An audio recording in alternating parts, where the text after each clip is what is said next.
출근길 아내를 배웅하던 그날 아침, 처음으로 그녀의 달라진 모습이 확연히 눈에 들어왔다. 16년 전 대학 캠퍼스에서 처음 마주쳤던 그 시절의 윤서연이 다시 내 앞에 서 있는 듯했다. 허리선이 드러나는 슬림한 재킷과 깔끔하게 정리된 머리카락, 자신감 넘치는 표정까지 문득 결혼 초기 그녀를 질투했던 남자 동료들의 얼굴이 스쳐 지나갔다. 도훈 씨, 나 갈게요. 서연의 목소리에 정신을 차리고 보니 그녀는 이미 현관문을 향해 걸어가고 있었다. 아내의 뒷모습을 바라보며 가슴 한켠이 묘하게 울렁거렸다. 우리 집 현관문을 나서는 이 여자는 정말 내 아내가 맞을까? 16년 전 모든 남자들의 시선을 한 몸에 받았던 그 윤서연이 맞을까? 돌이켜보면 서연이 변화하기 시작한 건 약 1년 전부터였다. 첫째 민준이가 고등학교에 입학하고, 둘째 수아도 중학생이 되면서 아내에게 드디어 나를 돌볼 여유가 생겼다. 10년이 넘는 세월 동안 아이들과 가정을 위해 자신을 내려놓았던 그녀가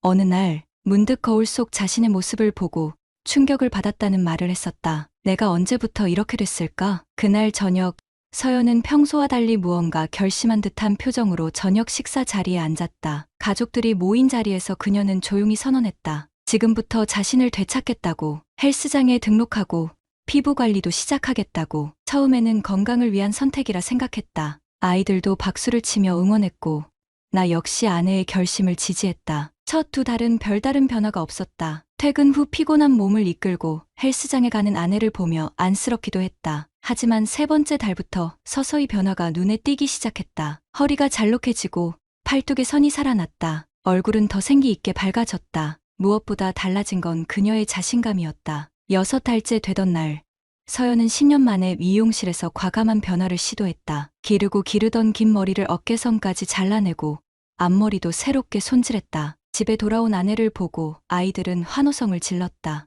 나는 말없이 그녀를 바라보았다. 시간이 거꾸로 흐른 듯했다. 우리가 처음 만났을 때의 그 서연이 다시 내 앞에 서 있었다. 1년이 지난 지금, 서연은 완전히 달라졌다. 예전의 옷장을 정리하고 새로운 옷들로 채웠다. 그녀의 SNS는 운동 인증샷과 함께 점점 늘어나는 좋아요 숫자로 가득했다. 친구들은 믿기지 않는다며 비결을 물었고 서연은 그런 관심을 즐기는 듯했다. 처음으로 나는 묘한 감정을 느꼈다. 자랑스러움과 불안함이 뒤섞인 감정이었다. 그녀의 변화에 맞춰 나도 헬스장에 등록했다. 처음에는 단순히 건강을 위해서였지만 솔직히 내심 서연의 주변을 살펴보고 싶은 마음도 있었다. 함께 헬스장에 가는 날이면 남자들의 시선이 아내에게 머무는 것을 느낄 수 있었다. 운동기구를 사용하는 서연의 모습, 러닝머신 위에서 달리는 그녀의 뒷모습에 꽂히는 시선들. 처음에는 그 시선들이 나를 우쭐하게 했다. 내 아내가 이렇게 아름답다니, 내 것이란 게 자랑스럽다. 그러나 점차 이러한 감정은 불안함으로 바뀌어갔다. 특히 트레이너들이 아내에게 보이는 친절함이 단순한 직업적 태도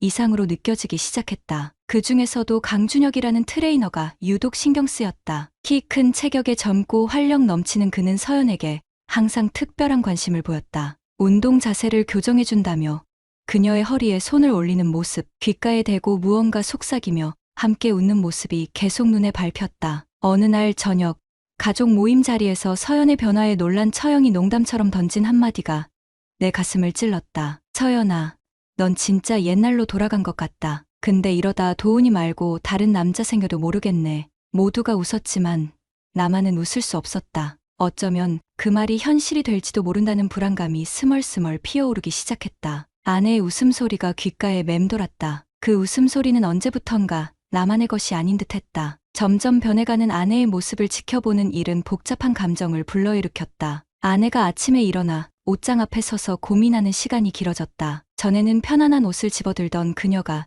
이제는 몸의 곡선을 살리는 옷을 골라 입기 시작했다. 헬스장에 갈 때도 브랜드 운동복으로 갈아입고 가볍게 화장을 하는 모습이 낯설게 느껴졌다. 어느 주말 오후, 서연은 헬스장에 가기 위해 준비하고 있었다. 주말에도 꼬박꼬박 운동을 빼놓지 않는 그녀의 열정이 대단하다고 생각하던 찰나, 아이들이 없는 집안에 울리는 그녀의 통화 소리가 들려왔다. 네, 준혁 트레이너님, 오늘 3시에 PT 맞아요. 어제 말씀하신 대로 준비해서 갈게요. 목소리에 묻어나는 상기된 흥분이 내 귀를 자극했다. 아내가 전화를 끊고 화장대 앞에 앉아 얼굴에 화장을 더 정성스럽게 하는 모습이 눈에 들어왔다. 전에 없던 방식으로 입술에 옅은 틴트를 바르고 아이라인까지 그리는 모습이 단순한 운동을 위한 준비로는 보이지 않았다. 우연히 아내의 헬스장 가방을 정리해 주려다 발견한 새 운동복 태그에 적힌 가격을 보고 놀라지 않을 수 없었다. 10만 원이 넘는 레깅스와 7만 원짜리 스포츠 브라. 언제부터 운동복에 이렇게 돈을 쓰기 시작했을까? 서연은 예전에 항상 할인 코너를 찾아다니던 알뜰한 주부였다. 용기를 내어 헬스장에서 아내를 몰래 지켜보기로 했다. 그날 오후 서연이 PT를 받는 시간에 맞춰 헬스장 카페에 앉아 운동구역을 지켜봤다. 내 눈앞에 펼쳐진 광경은 생각했던 것보다 더 불편하게 다가왔다. 준혁 트레이너는 30대 중반의 건장한 체격을 가진 남자였다. 그가 서연의 운동 자세를 교정해주는 모습은 분명 직업적인 행동을 넘어서고 있었다. 그의 손이 서연의 허리에 머무는 시간, 엉덩이 근육을 설명하며 거의 스치듯 닿는 손길, 그리고 웃으며 나누는 대화에서 느껴지는 미묘한 분위기까지 모든 것이 단순한 트레이너와 회원의 관계로 보이지 않았다. 더 충격적인 건 서연의 반응이었다. 그녀는 트레이너의 지시에 열심히 따르며 더 나은 자세를 위해 노력하는 듯했지만 그 눈빛과 미소가 단순한 운동의 즐거움을 넘어서고 있었다. 마치 누군가에게 자신의 매력을 확인받고 싶어하는 듯한 태도가 역력했다. 운동이 끝나고 서연이 물을 마시는 동안 그녀의 시선이 거울을 통해 다른 남자 회원들을 훑은 모습도 보였다. 그들이 서연을 쳐다볼 때마다 그녀의 입가에 스치는 미묘한 미소, 그 모습이 내 가슴을 아프게 찔렀다. 한때 나만을 위해 존재했던 그 미소가 이제는 모든 이에게 나누어지고 있는 듯했다. 헬스장에서 돌아온 서연은 평소보다 더 상기된 얼굴로 샤워실로 향했다. 그리고 나오는 길에 테이블 위에 놓인 그녀의 휴대폰이 진동했다. 이름 없이 번호만 저장된 연락처에서 온 메시지였다. 오늘 운동 어땠어요? 서연님 자세가 많이 좋아졌어요. 내일도 함께해요. 침착하게 행동하려 했지만 손이 떨리는 것을 감출 수 없었다. 아내의 휴대폰을 열어보는 것이 옳은 일은 아니었지만 이미 의심의 불씨가 내 이성을 태우고 있었다. 몇 번의 시도 끝에 패턴을 풀고 메시지함을 열었다. 트레이너 준혁과의 대화는 단순한 운동 상담을 넘어서고 있었다. 트레이너님 덕분에 이렇게 예뻐질 줄 몰랐어요. 다른 남자들이 저 보더라고요. 근데 전 트레이너님 덕분이에요. 오늘 보여주신 새 동작 혼자서도 연습해 볼게요. 아내의 답장도 가슴을 조여왔다. 정말요? 제가 많이 달라졌나요? 기분 좋네요. 준혁 트레이너님이 칭찬해 주시니 더 열심히 하게 돼요. 내일 시간 되면 카페에서 운동 계획 좀 더 상담해도 될까요? 메시지의 내용만으로는 확실한 불륜의 증거라고 할 수 없었지만 그 문장들 사이에 흐르는 미묘한 긴장감과 설렘은 분명히 느껴졌다. 아내의 변화된 모습, 헬스장에서 보인 태도, 그리고 이 메시지들이 모두 같은 방향을 가리키고 있었다. 나는 아내의 휴대폰을 제자리에 놓고 깊은 한숨을 내쉬었다. 창밖으로 보이는 하늘은 어느새 어둠에 잠겨 있었다. 서연이 샤워를 마치고 나오는 소리가 들렸다. 그녀의 몸에서는 이전에 맡아본 적 없는 샤워젤 향기가 풍겼다. 언제부터 그녀의 향기마저 달라졌을까? 그날 밤, 아내의 곁에 누워 천장을 바라보며 잠 못 이루는 시간이 시작되었다. 아내의 휴대폰 메시지를 본 이후 나의 일상은 완전히 달라졌다. 밤마다 서연의 숨소리를 들으며 잠 못 이루는 날이 많아졌다. 출근길에 그녀를 배웅하는 일상적인 순간에도 의심의 시선으로 그녀의 옷차림과 화장을 살펴보게 되었다. 아내가 더 예뻐진 것이 이제는 기쁨이 아닌 불안함으로 다가왔다. 어느 평일 저녁, 서연이 평소보다 30분 늦게 들어왔다. 머리카락이 살짝 젖어 있었고 화장이 지워진 얼굴은 상기되어 있었다. 그녀는 평소와는 다른 활기찬 목소리로 인사했다. 오늘 PT가 길어져서 샤워하고 왔어요. 아이들은요? 평소 같았으면 그냥 넘어갔을 말이지만 이제는 모든 것이 의심스러웠다. PT가 길어졌다는 건 무슨 뜻일까? 30분 동안 대체 무슨 일이 있었던 걸까? 그녀의 상기된 얼굴과 촉촉한 눈빛이 이전에 나를 바라보던 그것과 같아 보여 가슴이 아팠다. 다음 날 점심시간, 직장 동료인 민석과 식사를 하며 조심스레 물었다. 요즘 아내가 헬스에 푹 빠졌는데 PT 받는 사람들 보통 트레이너랑 얼마나 가까워지는 거야? 민석은 잠시 나를 쳐다보더니 의미심장한 표정으로 말했다. 가끔 들리는 얘기로는 헬스장에서 불륜이 꽤 생긴대. 특히 트레이너들은 몸매 좋고 젊으니까. 왜, 뭐 있어? 나는 아무것도 아니라며 웃어넘겼지만 민석의 말이 머릿속에서 떠나지 않았다. 그날 저녁 회식을 일찍 마치고 예고 없이 헬스장으로 향했다. 아내가 항상 8시 30분까지는 운동을 마치고 집에 온다고 했으니 8시쯤 도착하면 그녀를 볼 수 있을 터였다. 헬스장 유리문 너머로 서연의 모습이 보였다. 그녀는 운동을 마쳤는지 트레이너 준혁과 함께 휴게 공간에 앉아 이야기를 나누고 있었다. 둘 사이의 거리는 적절했고 대화도 자연스러워 보였다. 하지만 서연이 웃을 때마다 그녀의 손이 무의식적으로 준혁의 팔을 스치는 모습, 그리고 그의 말 한마디에 몸을 살짝 기울이며 귀를 기울이는 태도가 전에 보지 못한 것이었다. 그들은 함께 헬스장을 나섰다. 나는 멀찍이 떨어져 그들을 따라갔다. 두 사람은 건물 앞 카페로 들어갔다. 창가에 앉은 그들을 밖에서 지켜보는 내 모습이 얼마나 초라해 보일까 생각하니 가슴이 무너지는 듯했다. 하지만 그 순간만큼은 진실을 알고 싶다는 욕망이 모든 것을 압도했다. 카페에서 30분가량 대화를 나눈 후 그들은 함께 나왔다. 준혁이 주차된 차를 가리키며 무언가 말하자 서연이 고개를 저었다. 그러나 잠시 망설이다가 결국 그의 차에 올라탔다. 그 순간 내 심장이 멈춘 듯했다. 차가 출발하는 모습을 바라보며 따라가야 할지 그냥 돌아가야 할지 망설였다. 결국 나는 택시를 잡아 그들을 뒤쫓기로 했다. 택시는 그들의 차를 따라 강남의 한 아파트 단지 앞에 멈췄다. 서연과 준혁이 차에서 내려 함께 걸어가는 모습이 보였다. 내 머릿속은 온갖 상상으로 가득 찼다. 그들이 아파트 로비에서 잠시 더 이야기를 나누다가 서연이 택시를 잡아 탔다. 준혁은 그녀가 떠날 때까지 손을 흔들어 배웅했다. 안도감과 혼란이 동시에 밀려왔다. 아직 육체적 관계까지 발전하지는 않은 것일까?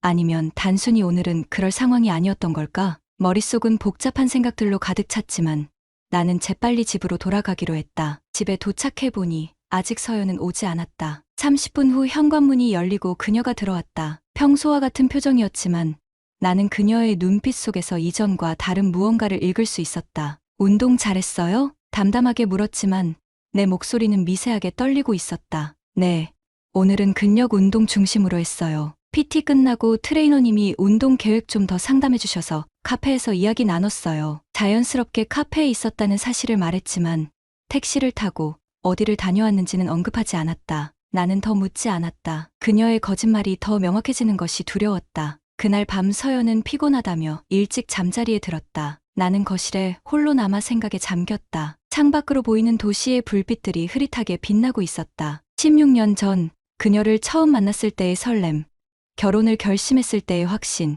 아이들이 태어났을 때의 행복, 그 모든 순간들이 주마등처럼 스쳐 지나갔다. 서랍에서 오래된 앨범을 꺼내 페이지를 넘겼다. 우리의 웨딩 사진, 신혼여행 사진, 첫째가 태어났을 때의 사진들, 그리고 서연이 둘째 출산 후 체중 관리에 어려움을 겪던 시절의 사진. 그때도 그녀는 내게 여전히 아름다웠다. 하지만 지금 생각해보면 그 시절 서연의 눈빛에는 자신감이 사라져 있었다. 그리고 나는 그것을 알아채지 못했다. 다음 날 아침, 서연의 스마트폰 알림이 울렸다. 그녀가 샤워하는 동안 화면에 뜬 메시지를 보지 않을 수 없었다. 어제 우리 얘기 생각해봤어요. 서연님이 말한 대로 이건 위험한 감정일 수도 있어요. 하지만 어쩔 수 없네요. 오늘 만나면 더 얘기해요. 메시지는 이름 없이 번호만 저장된 연락처에서 왔다. 분명 준혁이었다. 위험한 감정이라는 표현이 내 가슴을 찢어놓았다. 서연과 그 사이에 이미 감정적 교류가 시작되었다는 증거였다. 샤워를 마친 서연은 평소와 다름없이 아침 준비를 했다. 아이들에게 도시락을 싸주고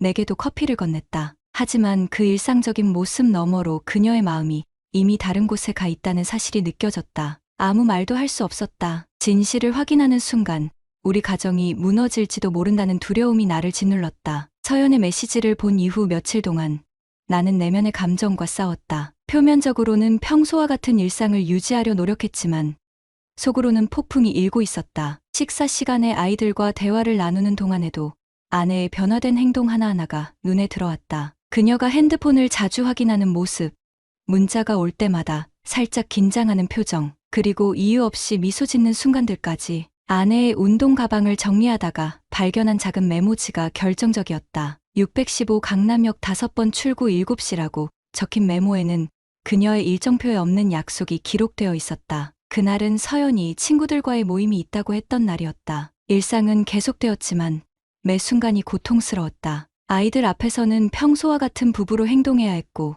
침대에 나란히 누워도 그녀에게 손을 뻗을 수 없었다. 가까이 있는데도 천리 밖에 있는 듯한 거리감은 날이 갈수록 커져갔다. 화를 내야 할지, 슬퍼해야 할지, 아니면 그저 모른 척해야 할지 판단이 서지 않았다. 결국 6월 15일, 나는 강남역 5번 출구 근처 카페에 미리 자리를 잡았다. 창가에 앉아 출구를 지켜보며 가슴이 무너지는 것 같은 기분이 들었다. 40대 중반의 나이에 이런 감시 활동을 하고 있다니. 한때의 자존심 강했던 내가 어떻게 이 지경까지 왔는지 참담했다. 하지만 진실을 확인하지 않고는 한 걸음도 앞으로 나아갈 수 없다는 생각뿐이었다. 정확히 7시 서연이 나타났다. 평소보다 더 신경 쓴 차림새의 그녀는 출구 앞에서 누군가를 기다리는 듯했다. 5분 후 준혁이 나타났다. 그들은 가볍게 인사를 나누고 준혁의 차를 향해 걸어갔다. 그들이 함께 차에 오르는 모습을 보며 가슴이 찢어지는 듯한 아픔이 밀려왔다. 택시를 타고 그들을 따라갔다. 차는 강남의 한 고급 레스토랑 앞에 멈췄다.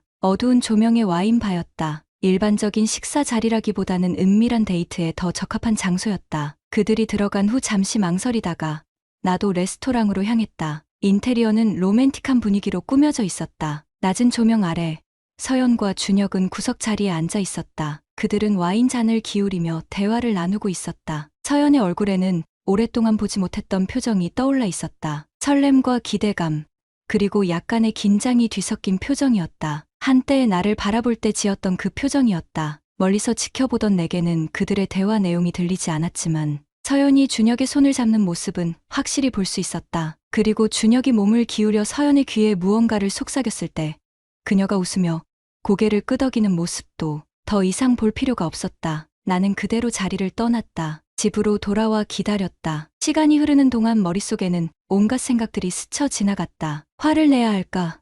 참아야 할까? 아니면 그저 이혼을 요구해야 할까? 민준이와 수아가 자고 있는 방을 바라보니 더 복잡한 감정이 일었다. 그들에게 이런 상처를 주고 싶지 않았다. 하지만 이대로 거짓된 관계를 유지하는 것도 옳지 않았다. 밤 11시가 지나서야 현관문 소리가 들렸다. 서연은 술에 약간 취한 듯한 모습으로 들어왔다. 그녀는 거실에 앉아있는 나를 보고 살짝 놀란 듯했다. 아직 안 주무셨어요? 친구들이랑 오랜만에 만나서 시간 가는 줄 몰랐네요. 거짓말이 자연스럽게 흘러나왔다. 그 순간 누적된 감정이 폭발했다. 친구들이랑 만났다고? 준혁이랑 만난 거 아냐? 서연의 표정이 굳었다. 그녀는 잠시 침묵하다가 입을 열었다. 무슨 소리예요? 트레이너님이랑은 내가 다 봤어. 강남역에서 만나서 와인바에 들어가는 거, 손잡는 것도 봤고. 서연의 눈에서 당황스러움과 두려움이 스쳐 지나갔다. 그러나 곧 그녀는 방어적인 태도를 취했다. 그냥 운동 얘기하려고 만난 거예요. 그리고 왜 날 미행해요? 운동 얘기를 와인 마시면서 해? 손잡고.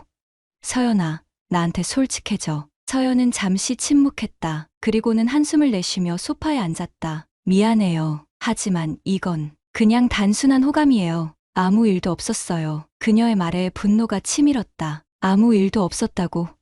그럼 왜 나한테 거짓말을 해? 친구들 만난다고?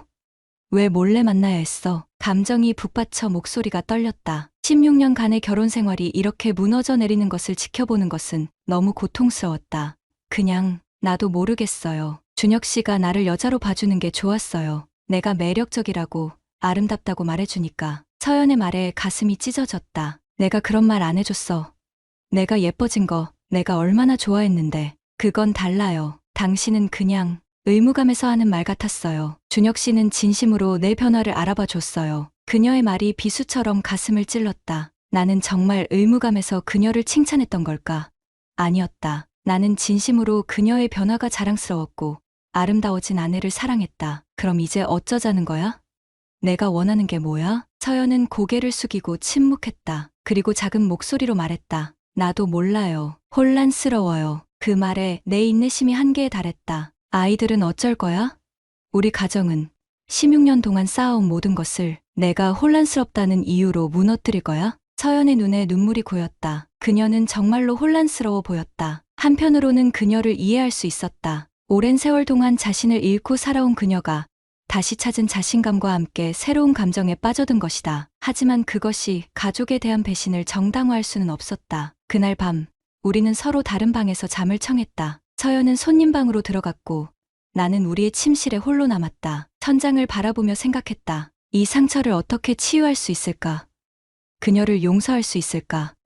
아니면 이것이 우리 결혼의 끝일까? 그날 밤 이후로 집안의 분위기는 차갑게 얼어붙었다. 서연과 나는 필요한 대화만 나눴고 아이들 앞에서는 평소와 다름없이 행동하려 노력했지만 민준이와 수아마저 무언가 이상하다는 것을 눈치채기 시작했다. 특히 민준이는 고등학생답게 예민하게 상황을 감지하고 있었다. 일주일이 흘렀다. 서연은 더 이상 헬스장에 가지 않았다. 그녀는 집에서 요가 영상을 보며 운동하거나 동네 공원을 조용히 걷는 것으로 대체했다. 아침 식사를 준비하고 아이들을 챙기는 모습은 여전했지만 그녀의 눈에서 활기가 사라진 것을 느낄 수 있었다. 무엇보다도 그녀는 더 이상 거울 앞에 오래 서 있지 않았다. 수일 후 출장에서 일찍 돌아온 날, 거실에서 서연이 울고 있는 모습을 발견했다. 그녀의 손에는 우리 가족 사진첩이 펼쳐져 있었다. 내가 들어오자 서연은 눈물을 닦으며 고개를 들었다. 진심 어린 사과의 말을 건네는 그녀의 모습에 가슴이 저렸다. 사진첩에는 우리의 결혼식 날 사진이 펼쳐져 있었다. 젊고 순수했던 우리의 모습,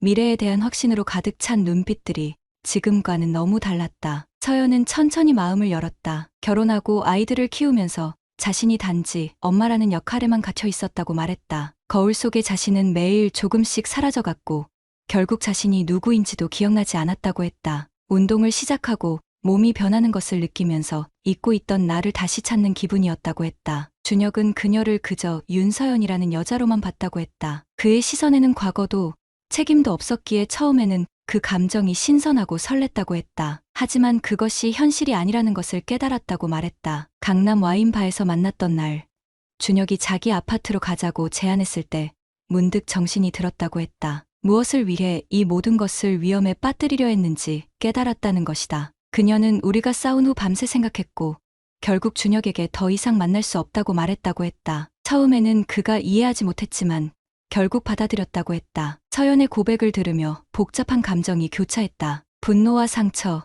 그리고 한편으로는 안도감까지. 최소한 그녀가 육체적인 배신까지 가지는 않았다는 사실이 위안이 되었다. 돌이켜보면 그녀는 그저 잃어버린 자신감을 찾고 싶었던 것 같다고 말했다. 어쩌면 준혁은 그런 그녀의 취약점을 알아보고 접근한 것일 수도 있다고 했다. 그녀의 말에 고개를 끄덕였다. 그동안 내가 놓친 것들이 많았다는 생각이 들었다. 그녀가 자신을 되찾기 위해 노력할 때 나는 그저 겉으로 드러난 모습의 변화만 칭찬했지.